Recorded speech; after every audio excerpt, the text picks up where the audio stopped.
तो इस पेपर का अगला सवाल है दोस्तों कि what is the least value of n if this term यानी 194480 plus n is equal to m to the power 4 where m and n are natural numbers. ठीक है, देखने में बड़ा डिफ़िकल्ट सा सवाल लग रहा है कि इसको कैसे सॉल्व करेंगे, है ना। अब यहाँ पे क्या है, कुछ चीज़ें मैं आपको बता देता हूँ इन जनरल। ठीक है, जैसे ये बात मैंने पहले भी करी हुई है कि ये इक्वेशन अगर आप देखो तो यहाँ पे इक्वेशन एक है और वेरिएबल दो हैं। ठीक है, तो ऐसे क्वेश्चन को करने के लिए हमारे पास कोई ना कोई एक एक्स्ट्रा बाउंड्री कंडीशन होना चाहिए। बाउंड्री कंडीशन मतलब ऐसा कुछ कंडीशन जो एग्जैक्टली हमें m और n की वैल्यूज़ निकालने में हेल्प करे। और यहाँ पे ये बाउंड्री कंडीशन क्या है कि m और n हमारे नेचुरल नंबर्स होने चाहिए। तो यानी ये जो कंडीशन एक्स्ट्रा दे दिया गया ना, इसी को हम लोग बाउंड्री कंडीशन कहेंगे। और इस कंडीशन से फिर हम m और n की एग्जैक्ट वैल्यूज़ निकाल सकते हैं। अगर ये कंडीशन नहीं दिया हुआ होता तो फिर हम m और n की एग्जैक्ट वैल्यू नहीं निकाल सकते। क्यों? क्योंकि हमारे पास इक्वेशन एक दिया हुआ है और वेरिएबल दो हैं। ठीक है, तो हम ये बात याद रखेंगे कि जब भी हमारे पास नंबर ऑफ वेरिएबल्स ज़्यादा और इक्वेशंस कम हों तो वेरिएबल्स की एग्जैक्ट वैल्यू निकालने के लिए क्वेश्चन में कोई ना कोई हमें बाउंड्री कंडीशन ढूंढना पड़ेगा। अगर बाउंड्री कंडीशन दिया हुआ है और हमने ढूंढ लिया तो वेरिएबल्स की एग्जैक्ट वैल्यू निकल जाएगी। और अगर हमें बाउंड्री कंडीशन क्वेश्चन में नहीं प्रोवाइड किया गया है तो फिर वेरिएबल की एग्जैक्ट वैल्यू नहीं निकलेगी, है ना। तो चलिए अब हम बात करते हैं। सबसे पहले तो यहाँ पे बाउंड्री कंडीशन को हम रेस्पेक्ट करते हुए ये देखते हैं कि यहाँ जो RHS आपको दिया हुआ है एक नेचुरल नंबर का पावर 4 दिया हुआ है। अब देखिए, कोई भी नेचुरल नंबर आप लेते हो तो उसका लास्ट डिजिट क्या हो सकता है? 0, 1, 2, 3 अप टू 9 हो सकता है, यही हो सकता है।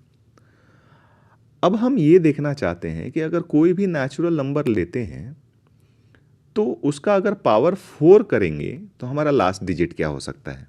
तो मान लीजिए हम यहाँ पे लिखते हैं कि लास्ट डिजिट ऑफ m और last digit of m to the power 4। ठीक है, तो अगर कोई भी नंबर का लास्ट डिजिट 0 हुआ तो उसका पावर 4 करिएगा तो उसका भी लास्ट डिजिट क्या आएगा? 0 आएगा। किसी नंबर का लास्ट डिजिट 1 हुआ तो उसका पावर 4 करिएगा, यानी 1 लास्ट डिजिट है तो 1 4 बार मल्टीप्लाई करिएगा आप तो उसका लास्ट डिजिट भी क्या आ जाएगा? 1।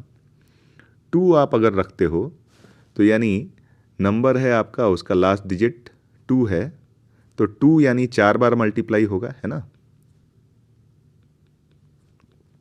तो ये 2 इंटू 2 4, 4 इंटू 2 8, 8 इंटू 2 16। तो यानी इसका लास्ट डिजिट क्या हो जाएगा? 6 हो जाएगा।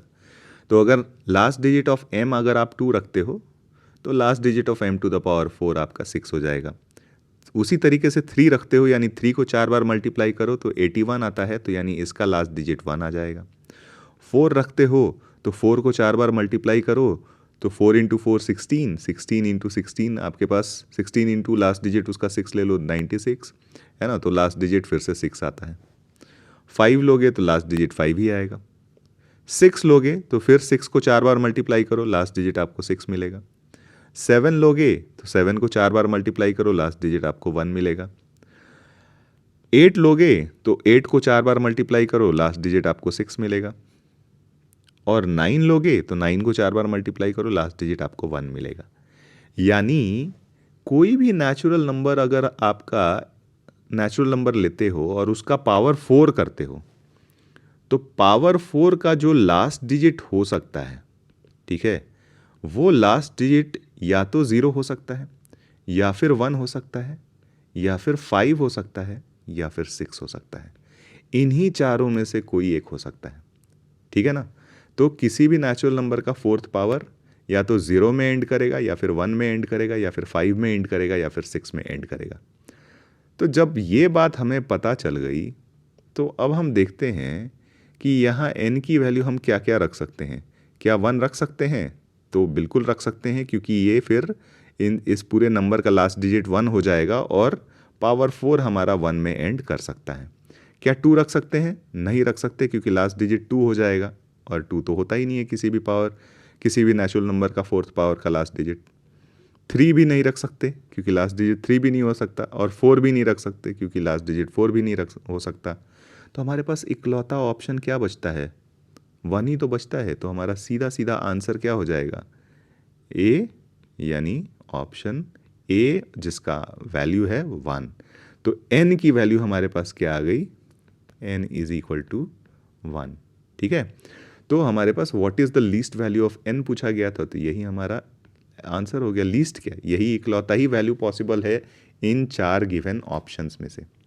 ठीक है, मुझे नहीं जानना कि ये जो नंबर फाइनली बनेगा 194481 ये किसका फोर्थ पावर है, जानने की ज़रूरत ही नहीं है, क्योंकि हमें पता है कि जो इकलौता ऑप्शन हम यहाँ से सेलेक्ट कर सकते हैं n के लिए, वो 1 ही सेलेक्ट कर सकते हैं।